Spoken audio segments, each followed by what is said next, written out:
வாழ்க வையகம், வாழ்க வையகம், வாழ்க வளமுடன். குருவே துணை. அனைவருக்கும் இனிய காலை வணக்கம். ஆசான் அருட்தந்தை வேதாத்ரி மகரிஷி அவர்களது ஞான களஞ்சிய கவிதைகள் பார்த்து கொண்டிருக்கிறோம். இன்று கவியன் 21. அறம் பிறழ்தல். பொருள் ஈட்டல், பொருள் காத்தல், இவற்றிற்கு ஏற்ற புத்தி நுட்பம், உடல் வலிவு இவை இல்லாமை. பொருள் மூலம் பிறர் உழைப்பின் பயன் கவர்ந்து பொருள் சேர்த்தல், செலவழித்தல், வேலையின்மை. பொருள் தோற்ற வசதியாம் பூமி மற்றும் பொருட்களோடு கருவி வகை சிலர்க்கே சொந்த பொருட்களாய்விட்ட நிலை.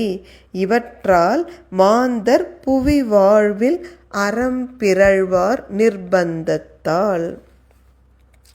மனித குலத்தில் எத்தனையோ காலமாக நீதி போதனைகள் செய்யப்பட்டு வந்த பிறகும் தர்மம் என்கின்ற அறநெறி ஏன் காப்பாற்றப்படவில்லை? மக்கள் ஏன் அறநெறியிலிருந்து பிறழ்ந்து அதர்மப்படி வாழ்கிறார்கள் என்பதற்கு அருட்தந்தை காரணம் சொல்கிறார். மனிதர்கள் புத்தி நுட்பத்திலும் உடல் வலிமையிலும் எல்லோரும் சமமாக இருப்பதில்லை. ஒரு சிலருக்கு பொருட்களை ஈட்டுவதற்கோ அல்லது ஈட்டிய பொருளை காப்பதற்கோ தேவையான அறிவு மற்றும் உடல் ஆற்றல் இல்லாமல் இருக்கின்றது ஒரு காரணம் அறம் பிறழ்வதற்கு. இன்னும் சிலர் என்ன செய்கிறார்கள்? பணத்தின் துணை கொண்டு மற்றவர்கள் உழைப்பை சுரண்டி தாங்கள் மேலும் மேலும் கொழுத்த பணக்காரர்கள் ஆகிறார்கள். வரைமுறையின்றி செலவழிக்கிறார்கள். இவையும் அறம் பிறழ்வதற்கான காரணம். வேலையில்லா திண்டாட்டம் ஒரு காரணம்.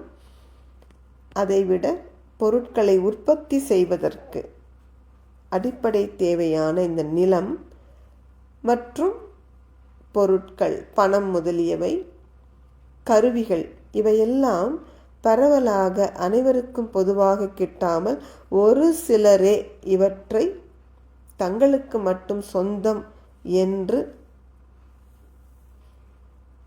சொந்தம் கொண்டாடுகின்ற நிலையினாலும் அறம் பிறழ்கிறது.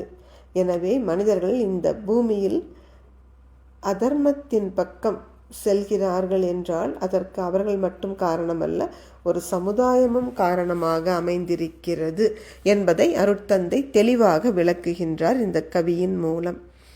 நன்றி. வாழ்க வளமுடன்.